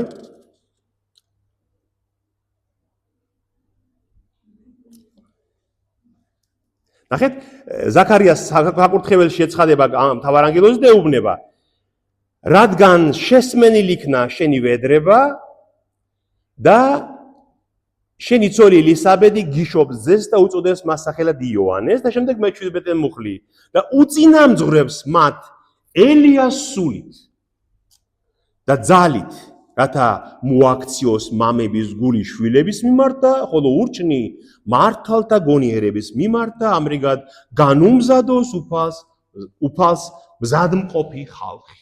ესმით? ამიტომ არ შეიძლება ამის ესე პირდაპირ გაგება, რომ ქრისტეს მეორედ მოსვლამდეც ის ელია დაბრუნდება ზეციდან. ჩვენ ეს არ ვიცით. კიდევ ეს რა გვიდასტურებს ამას? იმიტომ რომ გამოცხადებს აპოკალიფსისის მე-11 თავში წერია ის ორი მოწმე როცა მოდის აი იმ ვასაშნელი ვაების დროს მივცემ მას ორ მოწმეს ჩემსას იწინასწარმეტყველებენ 1260 დღე ძაძით მოსილი. აი იმ ბოლო 7 წელიწადზია ორ მოწმეს მივცემ და დაიწყებენ წინასწარმეტყველებას. და ესენი არიან ორი ზეთისხილი და ორი სასანთლე, რომელიც დგანან დედამიწაზე უფლის წინაშე და შემდეგ მას ანტიქრისტე შთაგონებით კლავენ და მათი გვამები დაგდებული იქნება იერუსალიმში და ყველა ნახავს როგორ მოკლეს უფლის ორი წინასწარმეტყველი და ისინი აღდგებიან შემდეგ ყდრეთით. და ხა განმარტებლები წმინდა წერილს ამბობენ რომ ის ორი მოწმე ქრისტეს მეორე დროსთამდე ვინც მოვა ენუქი და ილია იქნებიან, იმიტომ რომ ენუქი ცოცხლად იყო დაცებული, ილია ცოცხლად იყო დაცებული. ზოგიერთი ამბობს მოსე და ელია იქნებიან ის ორი მოწმე, რომელიც მოვა, მაგრამ რადგან სახელები ჩვენ არ გაგვეცხადა გამოცხადების წიგნში იმ ორი მოწმისა, ამიტომ ჩვენ არ ვიცით. შეიძლება მაშინაც ვინმე წინასწარმეტყველი იყოს იოანეს მსგავსი და ელიას სულით მოვიდეს. ხომ შეიძლება ეს? ხომ? და ელია ის, როგორც ქრისტე ამბობს იოანე ნათლისმცემელზე. მაგრამ ქრისტე ამბობს, რომ მასაც იგივე ტანჯვა და სიკვდილი ელის, როგორც იოანე მოკლა ისრაელმა. და როცა ხალხთან მივიდნენ, ერთი კაცი მიუახლოვდა, მე-14 მუხლი. როცა ხალხთან მივიდნენ, ერთი კაცი მიუახლოვდა, მუხლი მოიყარა მის წინაშე და უთხრა: უფალო, შეიწყალე ჩემი ძე, თვარეულია და საშინლად იტანჯება, ვინაიდან ხშირად ცეცხლში ვარ და ხშირად წყალში ვარდება. მიუყვანე შენს მოწაფეებს, მაგრამ ვერ განკურნეს იგი. ხოლო იესომ პასუხა თქვა: ო ურწმუნო და უკუღმართო მოდგმაო, როდემდეს ვიქნები თქვენთან, როდემდის მოგითმენ თქვენ, მომგვარეთ მე აქ. შერისხა იესომ და გავიდა ეშმაკი მისგან და განიკურნა ყმაწვილი იმავე წამს. მაშინ მოწაფეებმა დაიმარტო ხელის იესო და კითხეს: რატომ ჩვენ ვერ შევძელით მისი განდევნა? ხოლო იესო მიუგო მათ თქვენი ურწმუნოების გამო, რადგან ჭეშმარიტად გეუბნებით თქვენ, თუ გექნებათ მდოგვის მარცვლის ოდნა რწმენა, უბზანებთ ამ თას, გადაადგილდიო და ისიც გადაადგილდება და არაფერი იქნება შეუძლებელი თქვენთვის. ეს მოდგმა კი მხოლოდ ლოცვით და მარხვით განიდევნება. ანუ პარალელურ ადგილში ლუკასთან წერია რომ დაინახა იესომ რომ ჩამოდიოდაო მთიდანო, დაინახაო რომ წიგნობრები და ფარისეველი რაღაცაზე კამათობენ მის მოწაფეები, ან ჩოჩქოლია რაღაცა, აი ეს შემთხვევაა რომ მოიყვანეს ეს შეპყრობილი ახალგაზრდა მაწვილი და მოწაფეებმა სცადეს განკურნება, ვერ განკურნეს, იქ წიგნობრები ფარისეულებმა დაუწყეს ამაზე კამათი და როცა მივიდა ქრისტე კითხაო რომ რატო ედავებით ამათო? ანუ ეს დაინახა ყველაფერი უფალმა. და ამ დროს ეს კაცი მოვიდა თავად მამა და მუხლი მოიყარა, დაიჩოქა იესოს წინაშე და ეუბნება რომ შეიწყალეთ ჩემი ძე, რადგან თვარეულია და დგება ალბათ ძილში, როგორც თვარეულები აკეთებენ, ხან ცეცხლში ვარდება, ხან წყალში ვარდება. ითქვა ისმის ხოლმე რომ თვარეული თუა ეშმაკი რა შუაშია, ხო? რადგან ბერძნულში თვარეულის გამომხატველი სიტყვა გამოხატავს ეპილეფსიასაც. რომ ძველად მედიცინა ხომ არ იყო ასე განვითარებული და მათ ეს ეპილეფსია, თვარეული, ყველაფერი ერთ სიტყვით გამოიხატებოდა ადამიანი, რომელიც აკეთებს რაღაცა მოულოდნელ, გაუთვალისწინებელ მოქმედებებს, ან კრუნჩხვა ემართება. პარალელურ ადგილებში წერია, რომ დუჟის დიოდაო. ბატონო, კბილებს აღჭენდა, დუჟის დიოდაო და კიდევ წერია, რომ სიმუნჯისული ქონდა, მუნჯი იყო თან ეს მაწვი. აქ თვარეული რო წერია, ეს თლიანად არ არის ნათქვამი, რაც ჭირდა. შეიძლება შეპყრობილიც იყო, შეიძლება ეს თვარეულობაც ჭირდა, შეიძლება ეპილეფსიაც ჭირდა და თან მუნჯი იყო, ვერაფერს ვერ ამბობ და საშინელ მდგომარეობაში იყო ეს ადამიანი და თვარეული საერთოდ ჩვენ რო ვიცოდეთ ეს სიტყვაც აღარ იხმარება დღეს მე, ხო? ეს თვარეული თვარესთან არაფერ ეს ძველად წამდათ, რომ თვარესთან არის ეს კავშირში, ხო? ეს ნერვული დაავადებაა ეს თვარეულობა, რომ ტვინის და რაღაც დარღვევაა ისეთი, რომ ძინავს, მაგრამ დგება და რაღაც მოქმედებას აკეთებს ადამიანი, ხო? სულ 2-3 წუთი გრძელდება, ცოტა დიდხანს შეიძლება ეს მოქმედება. ძველად წამდათ, რომ აი თვარის მიქცევა, მოქცევის დროს ძლიერდება ეს გავლენა თვარის ადამიანზე და იმ დროს დგება. სიამოვნებაში ეს ასე არ არის. ეს არის ჩვეულებრივი სამედიცინო ნერვული დაავადება, რომელიც ადამიანს ჭირს. ამიტომ ეს თვარეული გამოხატავს იმ წრულ წმენას, რომ თვარეს უკავშირებდნენ ამას. და ქრისტე რატო უჯავრდება მათ? ვის უჯავრდება? ურწმუნო და უკუღმართო მოდგმა, ვის ეუბნება? თავის მოწაფეებს პირველ რიგში. როდემდე ვიქნები თქვენთან, როდემდე უნდა ვიტვირთო თქვენი გასაკეთებელი მე. რატომ ეუბნება ამას? რადგან მან ჩვენ ნახეთ ეს ადგილი უკვე რომ 12 ორ-ორად გააგზავნა და მისცა მათ ძალა, მათეს სახარებაში იყო ეს, მისცა მათ ძალა ლუკას, აი ნახოთ ეს ადგილი ლუკას უშუალოდ იმ თავში, სადაც იმავე თავში, სადაც ეს ხდება, იმავე თავის ლუკას მე-9 თავში, სადაც ეს ხდება, მათესთანაც არის და ლუკასთანაც, აი ესე იწყება ეს თავი. და მოუხმო თავის 12 მოწაფეს და მისცა მათ ყველა ეშმაკის დათგუნვის და სალმობათა განკურნების ხელმწიფება და ძალა. ყველა ეშმაკის დათგუნვის და ყველა სნეულების ძალა მისცა მათ და გააგზავნა ისინი სასუფევრი ღვთის სასუფევრის საკადაგებლად. და ეხლა მოbrunდნენ და უნებიან რომ ჩვენ ვერ ის კაცი ეუნება მამა უბრალოდ რომ შენ მოწაფეებმა სადესო და ვერ განკურნესო და ამაზე განრისხებულია უფალი რომ როგორ ამხელა ძალა მოგანიჭეთ მე თქვენ და კიდევ ასეთი ურწმუნოები ხართ რომ ვერ აკეთებთ იმას ჩემ დავალებას და შერისხა ესომ ეშმაკი გავიდა მისგან და განიკურნა მაწვილი იმავე წამს და მოწაფეებმა ადამიანები არიან შეწუხდნენ ალბათ თვითონაც რომ ესეთი გაკიცხვა მიიღეს უფლისგან და ცალკე როცა იყვნენო სახშიო კითხეს რომ ჩვენ რატო ვერ შევძელით მისი განდევნაო რატო მოგვიდა ესეთი ამბავი და ქრისტე ეუბნება რომ თქვენი ურწმუნოების გამო რადგან თუ გექნებათ მდოგვის მარცვლის ოდენარ წმენა უბრძანებთ ამ თას ამოიფხვერი და გადაადგილდიო და გადაადგილდება და არაფერი იქნება თქვენთვის შეუძლებელი. ერთი კითხვა აიბადება ასეთ. ზოგჯერ ადამიანი ხიბლში ვარდება, მორწმუნე ადამიანი და ფიქრობს, რომ მასაც შეუძლია უბრძანოს უწმინდურ სულს, ან სნეულებას და განკურნოს. შესაძლებელია ეს? თუ ღმერთმა მისცა მას ეს ძალა, შეუძლია. საკუთარი წარმოდგენებით, რომ მე აი ახლა ეშმაკეულს ვეტყვი და არ შეიძლება ამის. ეს მოციქულებს მისცა მან ეს ძალა და ისინი ამას აღასრულებდნენ. მაგრამ არიან გამორჩეული ადამიანები ეგზორციზმის კვეთებულის ლოცვას დღესაც კითხულობ, ვისაც მიეცა ეს ძალა და მათ შეუძლიათ ამის გაკეთება. კიდევ ერთი დიდი შეცდომა. აი მაგალითად, ჩემთან მოვიდა ერთი ადამიანი და მეუბნება, რომ მამაო, იცი რაღაცა, არაფერი ცხოვრებაში არ მიმართლებს, ვერც ოჯახი შევქმენიო, ვერც სამსახური, ვერც ვერაფერიო და იქაო მეტეხშიო, თბილისშიო, მეტეხშიო ერთი მოძღვარი ყოფილაო, კვეთებულის ლოცვებს კითხულობს და წავალო კვეთებულს ჩავატარებინებ, კვეთებულის ლოცვას ჩემი, რომ იქნება გავიხსნაო. გამეხსნასო, ბედიო, გესმით? შეიძლება ამის გაკეთება? რა თქმა უნდა, არ შეიძლება. რადგან შენ რა ეშმაკეული ხარ, კვეთებულის ლოცვა, ნიშნავს რომ დაკვეთებული რო ხარ, ეშმაკისგან დაკვეთებული, დაცემული, შეკრული რო ხარ. იმ დროს იკითხება ის ლოცვა. შენ ესე იგი სამსახური ვერ იშოვე და ის უნდა რა ქვია მაგ ლოცვას? კვეთებულის ლოცვა უნდა წააკითხო მას მოძღვარს. და მართლა აპირებდა ამას.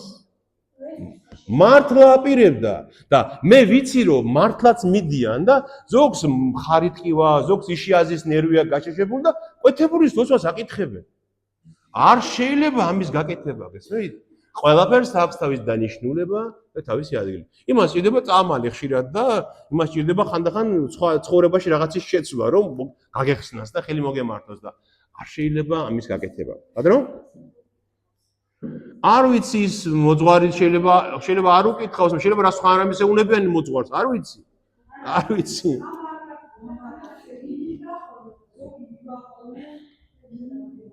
მივოდა დადგება და იმ ლოცვას უსმენს. არ შეიძლება, შენ არ გეხება ეს. ამიტომ შენ ესე იგი შენ აღიარებ, რომ ეშმაკისგან შეპყრობილი ხარ?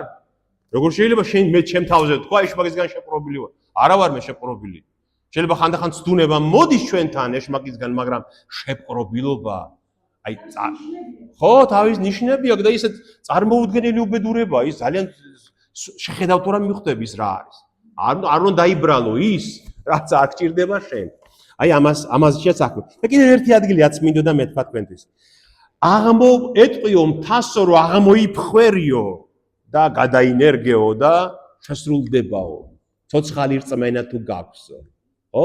ცოცხალი რწმენა. ეს მთასა შეიძლება მთას უბრძანოთ და აღმოფხრათ? პირდაპირ გავიგოთ ეს? ხო, ამაშია არ პირდაპირ მნიშვნელობით ამის გაგება არ შეიძლება. არც იუდეველებს არ ესმოდათ ეს პირდაპირ მნიშვნელობით. ხო, აღმატებული ეს არის ჰიპერბოლა ქვია ამას ენაში, რომ რაღაცას გადამეტებულს ვამბობთ, რომ გაგვაგებინოს აზრი. მაგრამ ებრაელებს, ებრაულ აზროვნებაში, იუდაურ აზროვნებაში ძალიან კარგი რაღაცა ესმოდათ ამის ქვეშ და ჩვენც რო ეს გვესმოდეს გავიგებთ. მოძღვრები ხომ გადაგებდნენ მათთან იმაში შესაკრებელში ხოლმე, ხო? ქრისტეს დროს. შემდეგაც მანამდეც რაბინები. ვიღაცა თუ ისეთი კარგი ხარტი გონების, ღვთისაგან განათლებული გონების კაცი იყო, გადაგებელი რომ სარწმუნოებაში ამოუხსნელ საკითხებსაც კი ერთმანეთს დააკავშირებდა ისე რომ ნათელი გახდებოდა. ცნება რომელიღაც მოცემული გვაქვს თორაში და ვერ გაგვიგია, ხომ? ეს ნათელი, ფხიზელი ღვთისაგან გაბრძნობილი და მოძღვარი ისე დააკავშირებდა რამეს რომ ნათელი ხდებოდა და მას უწოდებდნენ თების გადაადგილება შეუძლია. ეს ორი დაუძრავი მთა რო გქონდა რწმენაში, ეს ერთმანეთთან მიიტანა, ისე გაგვაგებინაო. თების აღმომფხრელი იყო ის მოძღვარი, ვისაც ეს შეეძლო. დღესაც ხო ყავს ჩვენ ესეთი მოძღვრები ეკლესიაში, რომ ისე კარგად გადაგებენ, რომ ბევრ საკითხს უბრალო ენით გაგვაგებინებენ, ხო? ესენი არიან თების აღმოფხრელები. და მოძღვრები, ვინც ზედმიწევნით იცნობდნენ ჯულს, ზეპირად იცოდნენ, სად რა წერია, როგორ წერია, იმათ სინას მთა ერქვათ იმ მოძღვრებს. სინაზე ხო რჯული მიიღო, ის არის მთა სინა. კაცრად მოცემული რჯული იცის ყველაფერი რა წერია, მაგრამ თების გადამაადგილებელი ის კაცი იყო, ის მოძღვარი, ვინც ამას ხო სჭირდება მიტანა ხალხამდე, ხო? ეს ხო ადამიანს ისე უნდა მიუტანა, რომ გაიგოს, ხო? ის კაცრი რჯული, ის მტკიცე რჯული, კარგად ის ცუდია, სინაც გჭირდება ჩვენ და ეხლა ქრისტე გვეუბნება, რომ ცოცხალი რწმენა თუ გექნებათ, თებს გადაადგილებთ. ეხლა ეს მე რას მეუბნება, იცით? ცოცხალი რწმენა, სიყვარულით სავსე, ნამდვილი რწმენა თუ მექნება, არ არსებობს, არ დარჩება გაუგებარი საკითხი ჩემთვის ბიბლიაში. ყველა ეს გაუგებარი ერთმანეთთან მივა და შეიკრება შემეცნება. აი შემეცნების პროცესი მოხდება. აი ასე უნდა გავიგოთ. ქრისტე ამას რა ამბობს? იმას კი არ ამბობს, ჰერმონის თა მოიფხრება და თაბორთან მივა, ამას კი არ ამბობს. ლაპარაკობს, რომ შეუძლებელი, შესაძლებელი გახდება. ხო? ისევ ჩვენ ცხოვრებაში შეიძლება მივიღოთ შეუძლებელი, ახდება შესაძლებელი რწმენის გამო. ბატონო? კი, კლდე.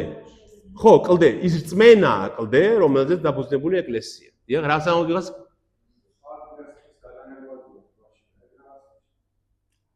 ხე აღმოიფხრება და გადაირგვება. ეგეც ჰიპერბოლაა. ეგეც გადამეტებული, ის უნდა გავიგოთ ისე, რომ აი მაგალითად ხე წყალში ხომ ვერ გაიხარებს. ეხლა ვის მოუვა აზრად, რომ ხე ამოიღოს და წყალში ჩადოს, ხო? კი აცურავებდნენ ვიღაცები ხეებს წყალში, მაგრამ ხე ხო წყალში ვერ გაიხარებს. ხომ ასეა? ამიტომ ქრისტე ამბობს, რომ აი შეუძლებლად რაც მიგაჩნიათ, იცის კი შესაძლებელი გახდება. მაგრამ პირდაპირ ეს არ უნდა გავიგოთ. ისე როგორც ხელი მოიკვეთე და გადააგდე, ხო ამას პირდაპირ ხო არ ვიღებ ჩვენ. აი ესეა. ცოცხალი რწმენა რა არის? მაგრამ ესეც რა არის ცოცხალი რწმენა და კუდარი რწმენა?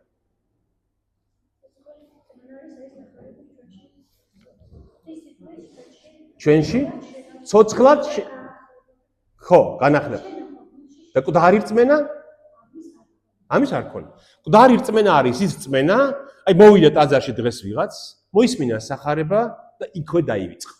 გავიდა და თავის ცხოვრება გააგრძელა ისე როგორც უცხოვრია. მაგრამ რწმენა აქვს, რომ აქ რომ მოვიდა, ეს საჭიროა. ამის რწმენა აქვს, განა არა აქვს ამის რწმენა.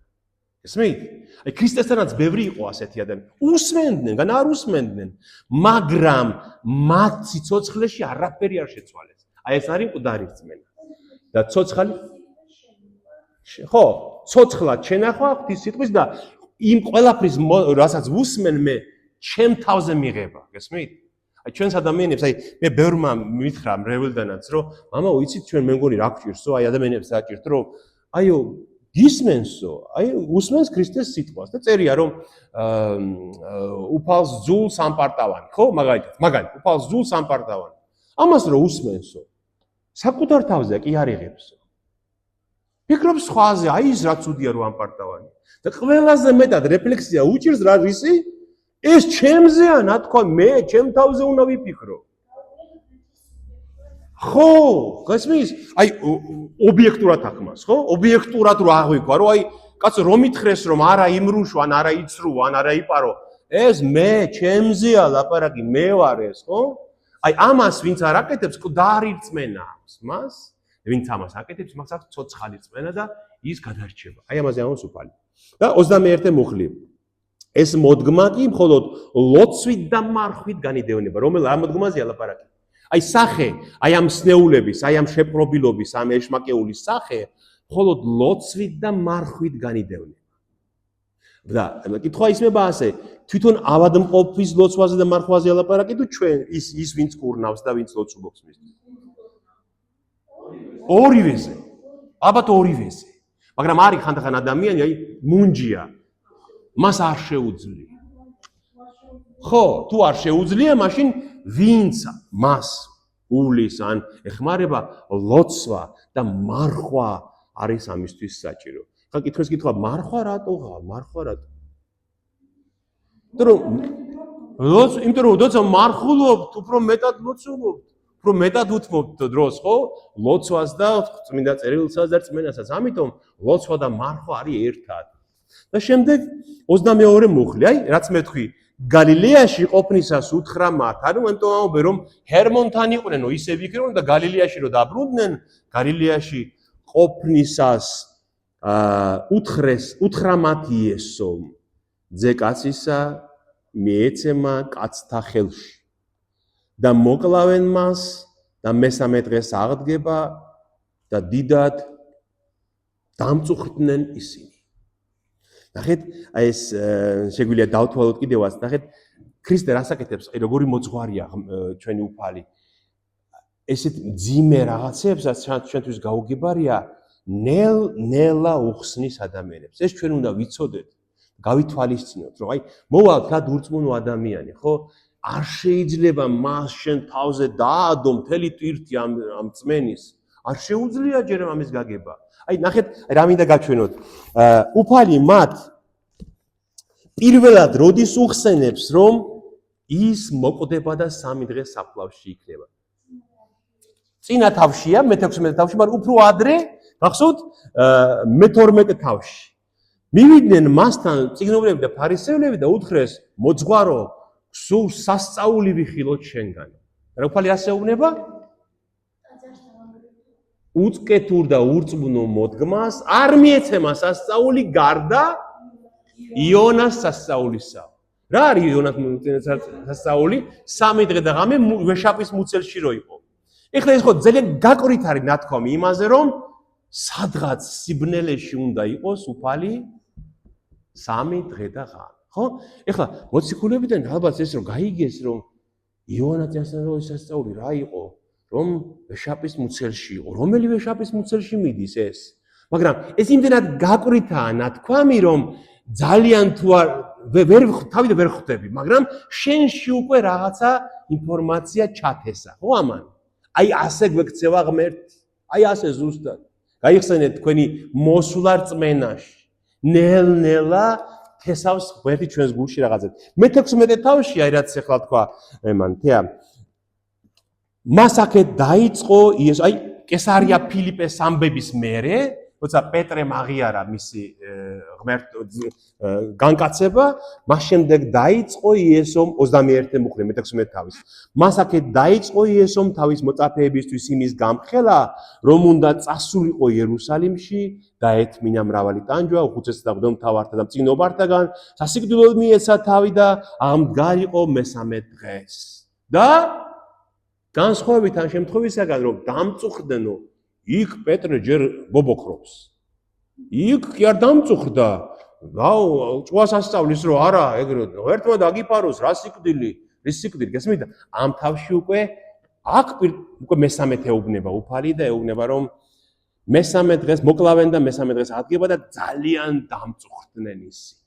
მიხვდნენ, რომ უკვე მე-13 ნათქვამი ეს რაღაცა სერიოზულთან აქვს საქმე. და მიხვდნენ, რომ ესე გარდაუვალია ის, რასაც უფალი ამბობს და ვერაფერი ვერ უთხრეს მას, ძალიან უბრალოდ წუხარება მოიცვა ისინი. ამიტომ, ნახეთ, რა იყო მათი შეცდომა? რა იყო მათი შეცდომა? რატო ვერ იგებდნენ მის სიკვდილს? ხო, ისინი ვერ იღებდნენ ტანჯულ მესიას. ისინი ელოდნენ მეფეს. აი, ჩვენ რომ მესიას ვამბობთ, ეს სიტყვა მეფეს ნიშნავს. მაშიახ არის მეფე. გესმით? მაშიახი ეს მე ცხებული, მეფე იყო ცხებული, ზეთი მირონი ცხებული იყო მეფე, ხო? აი მირონ ცხებულს არტუშს გვაქვს და ეს მეფე უნდა ყოფილიყო, ხო? როგორი მეფე? მარადიული მეფე, რომელიც ისრაელს მარადიულ დიდებას მოუტანდა. ამიტომაც ვერ იგებენ ეს ტანჯვა, ეს სიკვდილი, საფლავში ყოფნა, ეს რა არის? და ამიტომაც წუხარენი არიან, იმიტომ რომ ვერ იგებენ. ჩვენთვის კი ნათელი და გასაგები, აი, ხედავთ, ბადრო ახლა, მაგრამ ნახეთ, ჩვენ როგორი დიდებულ და კურთხეულ დღეს ცხოვრობთ. ყველაფერი გასაგები, ყველაფერი გაგვიცხადა ღმერთმა, ამიტომაც არ ეპატიება დღეს ურწმუნოება ადამიანს. იმ დროს რო ვინმე შემცდარიყო, კიდე შეიძლება რაღაც ვერ გაეგო. დღეს არავის ეპატიება. აი, ჩვენს თვალწინ არის მთელი ძველი და ახალი აღთქმა და ყველაფერი შეგვიძლია გავიგოთ. ხოლო როდესაც მიადგნენ კაპერნაუმს, ნახეთ, აი აქ გალილეაში ჩამოვიდნენ და კაპერნაუმი, აი ქალაქი. გალილეის ტბის პირას, სადაც იესო ცხოვრობდა, როგორც ჩანს, პეტრეს სახლში ცხოვრობდა, მას სახლი არ ჰქონდა თავად. კაპერნაუმს რომ მიადგნენ, მივიდნენ პეტრესთან დიდ დრაქმის ამკრებნი და უთხრეს. თქვენი მოძღვარი არ გადაიხდის დიდ დრაქმას? მან მიუგო, დიახ. და როდესაც სახლში შევიდა, იესომ დაასწრო და კითხა, როგორ გონია სიმონ? ვისგან კრეფენ მიწიერი მეფენი ხარკს და ბეგარას, თავიანთ შვილთაგან თუ უცხოთაგან? პეტრემ მიუგო, უცხოთაგან, ხოლო იესომ უთხრა მას, ასე რომ შვილები თავისუფალნი არიან. მაგრამ რათა არ ვაცუნოთ იგინი წადი ზღვისპირას ჩააგდე ანკესი, ამოიღე პირველი თევზი, რომელსაც დაიჭერ, გაუღე პირი და შიგ-პოებს ტრატირს. მიიტანე და მიეცი მათ ჩემი და შენი სახელით. კაპერნაუმში იწყებოდა დიდრაქმის აკრეფის დრო. ნახეთ, აი როგორი საინტერესოა ძველი აღთქმის ცოდნა ახალი აღთქმის გასაგებად. დიდრაქმა იყო სატაძრო გადასახადი. დიდრაქმა იყო 2 დრაქმა. ან 2 დინარი, იგივე იყო 2 დინარი, 2 დრაქმა ერთ და იგივე. და ეს რამდენი რა თანხა იყო დაახლოებით ჩვენთვის რო გასაგები რო იყოს, აი დინარი იყო 1 დღის ანაზღაურება მუშის. ადამიანის, ხო? მუშა რო დაგიქირავდნენ, დინარი, 1 დინარი უნდა მეკეცა დღეში. დღეში დაახლოებით რამდენს აკეთებს ადამიანი? აქ მიუხედავად თქვა 100, 120 ევრო, 100 ევრო, 120 ევრო გააჩნია, ხო? ანუ 2 დინარი, 240 ევრო წელიწადში ერთხელ ყველა იუდეველ მამაკაცს 20 წლის ზევით უნდა გადაეხადა ტაძრისთვის. რატომ? იმიტომ რომ აი ტაძარს საჭირდებოდა ის ზეთი, ის ფითილი, ის მსხვერპლი, ის შეშა, ყველაფერი ამით ფინანსდებოდა. რადგან იუდეველებს ერთი ტაძარი ჰქონდა, გესმით? ისრაელში ერთადერთი ტაძარი იყო იერუსალიმში, სადაც შეიძლებოდა მსხვერპლის შეწირო. და იმ ერთი ტაძრის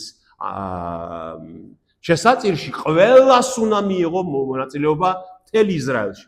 არა მარტო ისრაელში. ვინც ცხოვრობდა ემიგრაციაში მათაც.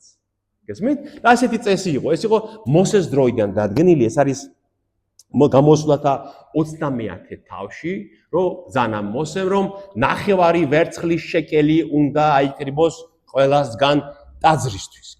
იმ კარვისთვის, რომელიც მოსემ მაშინ შეგებდა. იმიტომ რომ ის კარავი იყო უძვირფასესი. ისეთი განსაკუთრებული მასალისგან იყო გაკეთებული, ოქროსგან, განსაკუთრებული ტყავებისგან და ამიტომაც საჭირო იყო მისი შენახვა, ხო? დაფინანსება. ამიტომაც მაშინ მოსეს დროს დაწესდა ეს 9 ვერცხლის შეკელი და შემდეგ მღვდელმთავრებმა ეს განავრცეს და თქვეს, არა. ტაძარი ახლა ქვის გვაქვს, მაგრამ ყველა მაინც მის დაფინანსებაში უნდა მიიღოს მონაწილეობა წელიწადში ერთხელ, სატაძრო იყო დიდრაქმა, ანუ 2 დრაქმა ქრისტეს დროს. და ნახეთ, როგორ შეგვიძლია გამოვიცნოთ რაღაცეები იმაში, სახარებაში. დიდრაქმა იკრიბებოდა ადარის თვეში. ეს იყო წლის ბოლო თვე, იყო ადარი. წლის ბოლო თვეს, რომ შემდეგი წლისთვის ქონოდათ უკვე ეს დაფინანსება. ნისანი იყო პირველი თვე, პასექი როცა იყო, პასექი და ადარი იყო ნისანის წინა თვე. და ადარის პირველში, ანუ ერთი თვით ადრე ახალი წლის დაწყებამდე გამოცხადდებოდა, რომ იწყება დიდრაქმის აკრეფა და ყველა გაიგებდა ამას.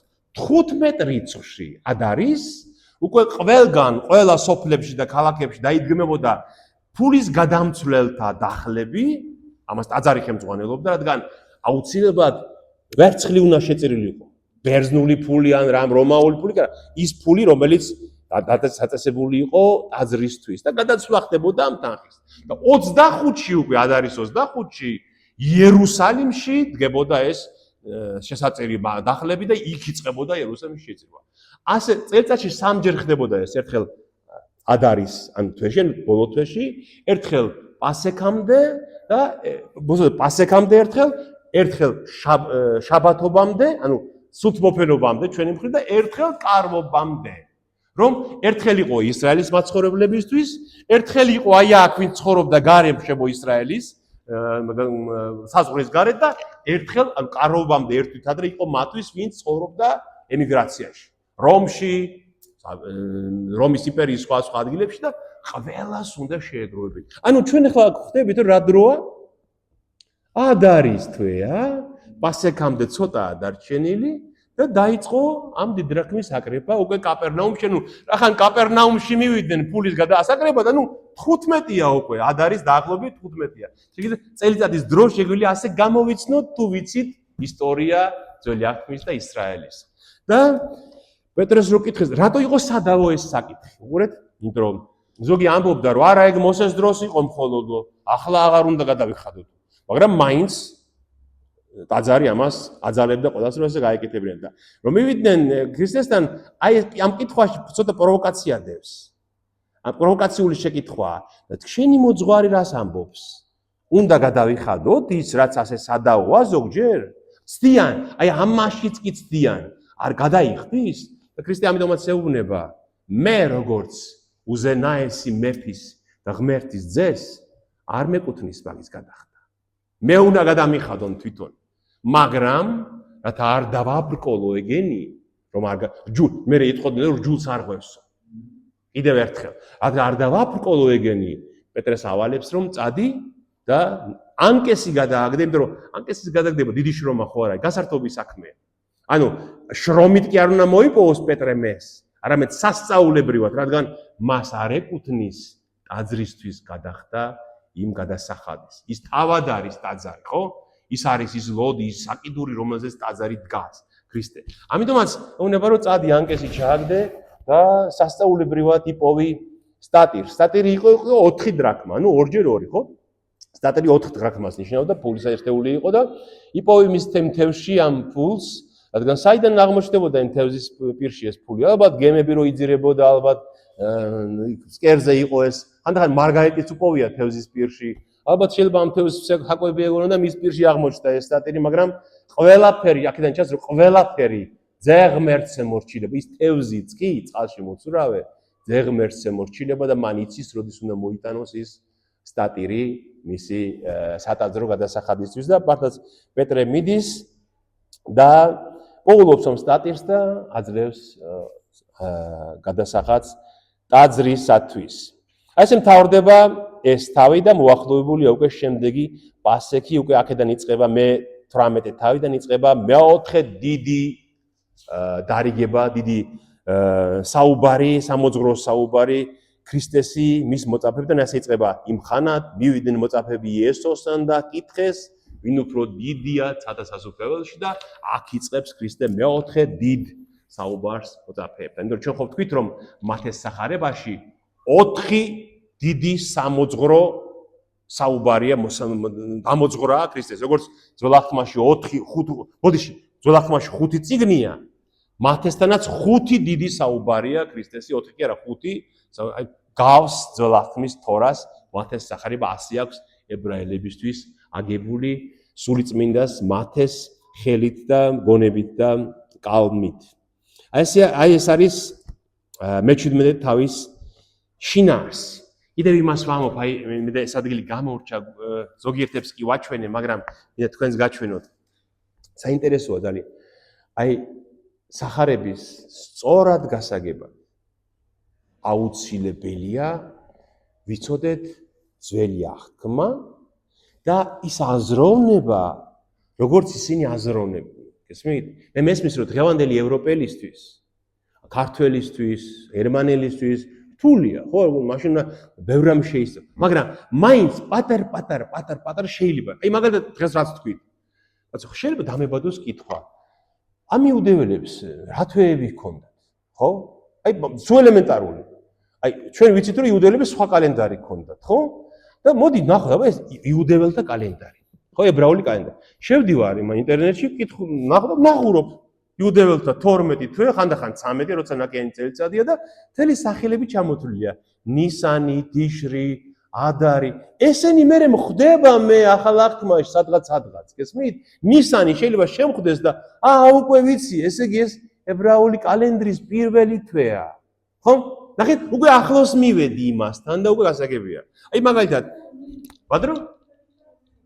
ნისანი.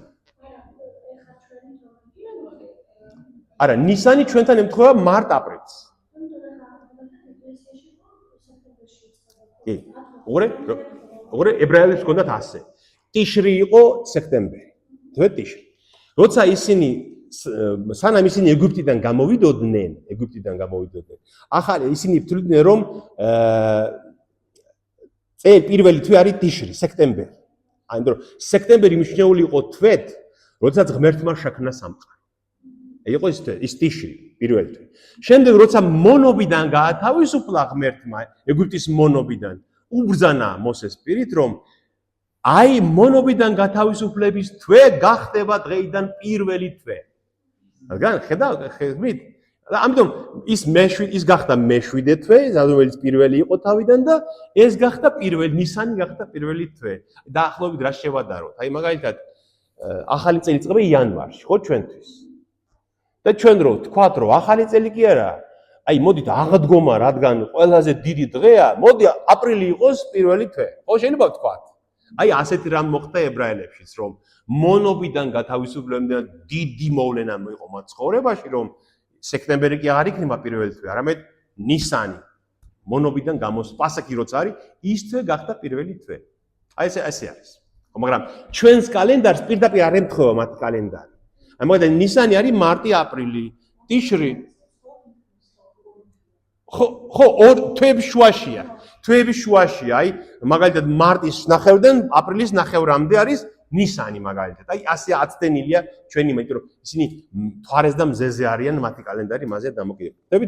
ამიტომ დრო გავიგოთ კარგად, აი ეს ინფორმაცია ნელ-ნელა შეგვიძლია ვისწავლოთ, ხო?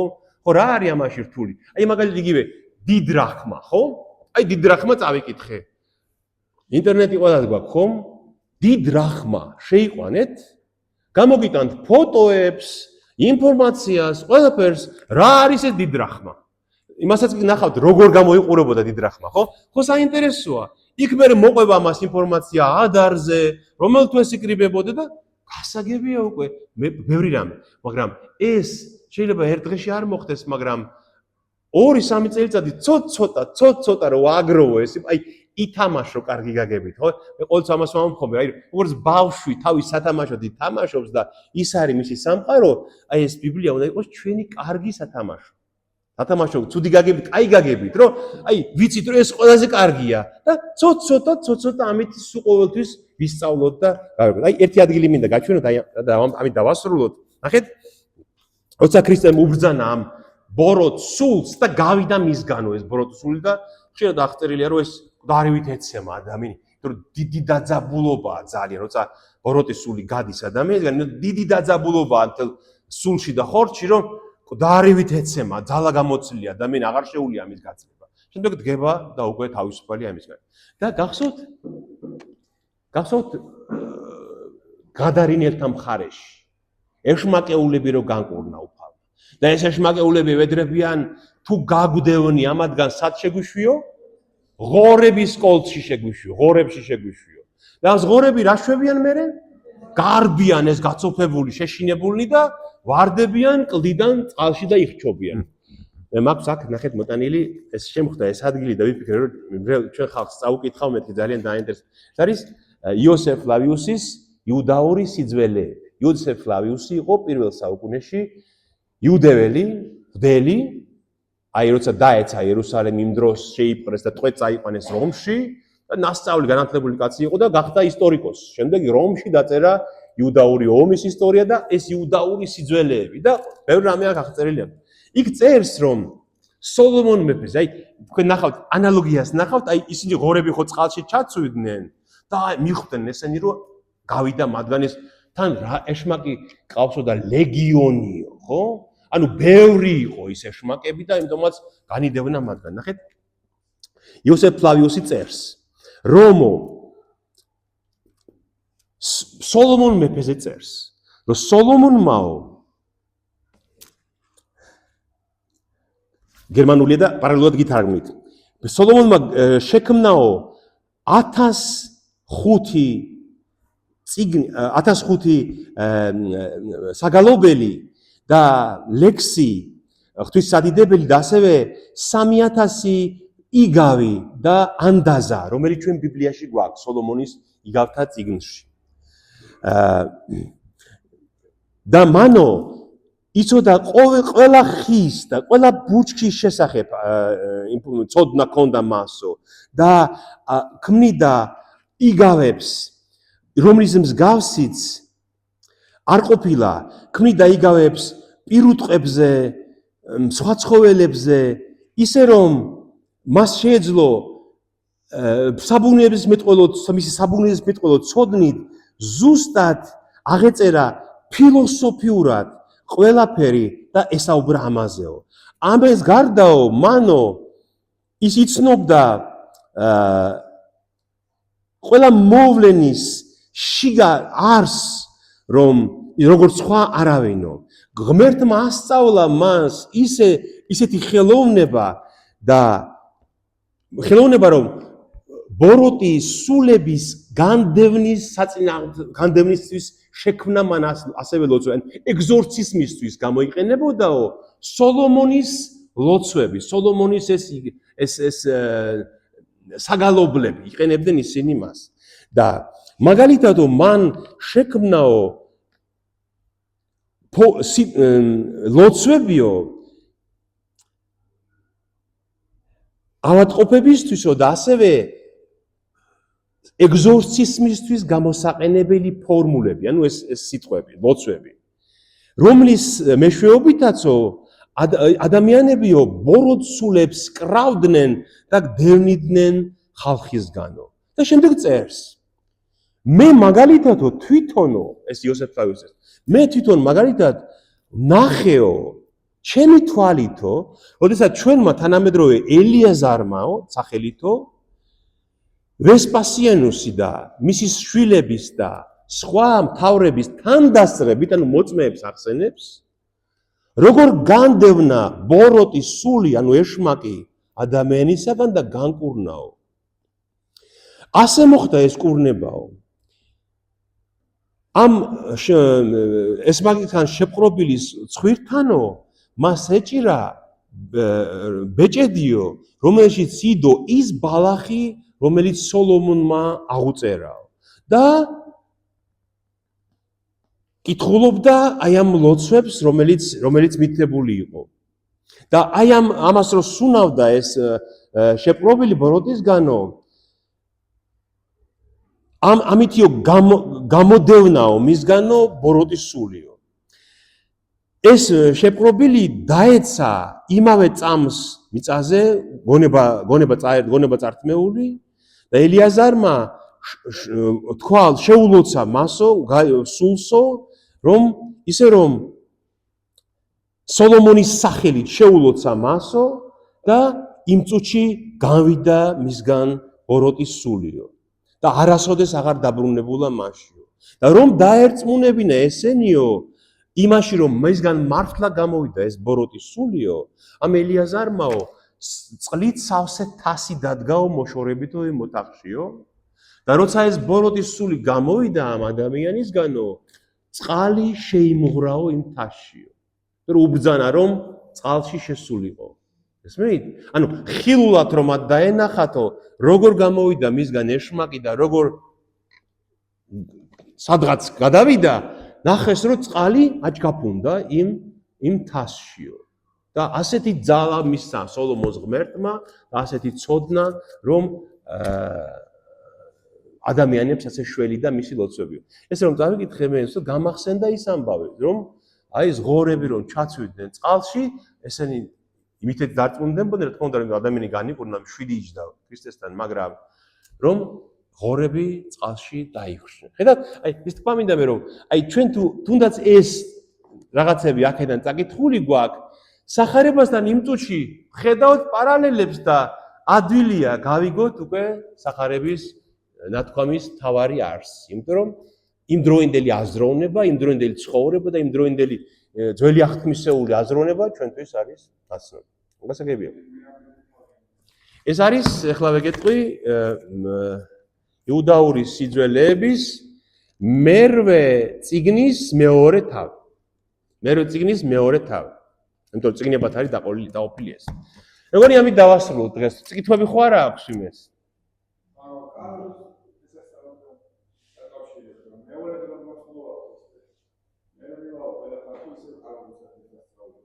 ვინც გადარჩება იმ დროს?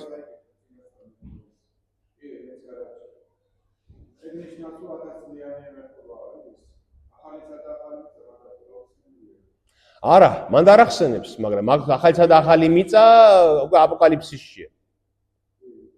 არ ვიცით, იცი 1000 წლოვანი მეუფება ჯერჯერობით ეკლესიაში სადაო საკითხია. მართლმადიდებლური ეკლესია მაგას არ აღიარებს, არ ამბობს ასე რომ ქრისტე რომ მოვა, ჩვენ სწავლებაში არ არის რომ ქრისტე რომ მოვა 1000 წლოვანი მეუფებას დაამყარებს და იმეფებს დედამიწას. ჩვენი ეკლესია ამას მართლმადიდებლობა ამას არ ასწავლის. არის ეკლესიები, მაგალითად ევანგელისტურ ეკლესიებში ეს სწამთ, რომ აი როგორც წერია აპოკალიფსისში, რომ იმეფა მან 1000 წელი და სატანა დროებით შეკრული იყო საპყრობილეში, ხო? ესე. მაგრამ კარობის დღესასწაული მაგას არ ეხება. კარობის დღესასწაული ეხება უკვე იმ საბოლოო მდგომარეობას.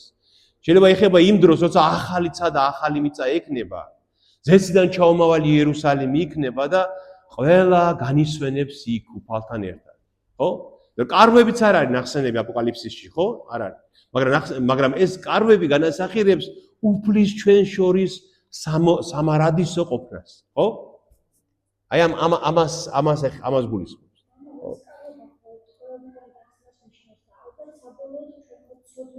რა თქმა უნდა. კი, ჩვენ ქრისტიანები ახლა ცოდვის ტყობიდან გამოხსნილი ვართ, მაგრამ მაინც გვაქვს ბრძოლა, ხომ ასეა? საბოლოოდ ამას. კი. აი, იმიტომ რომ ისრაელი როცა გამოიყვანა ეგვიპტიდან ეს მათ შორის ღმერთის განუშორებელი ყოფნა 40 წელიწადი მათ აძლევდა ამ იმედს და ამ ძალას, რომ შეუძლებელია მათ ვერ მიაღწიონ მიზანს, ხო? წარმოიდგინე, ყოველ დღე ხედავენ ტაძარს ადგას ეს ღვთაებრივი ღრუბელი, ღამე ხედავენ, რომ ცეცხლი ჩანს კარგი. ეს რამხელა ძალას აძლევს ერს. მიდიან და იციან, რომ აუცილებლად მიაღწევენ მიზანს, ხო? აი ეს არის. და ჩვენთვის ახლა საბოლოო მიზანი არის სადასასუფლებელი. ხო? ვცდილობთ რომ მივახციოთ. მივახცევთ აუცილებლად.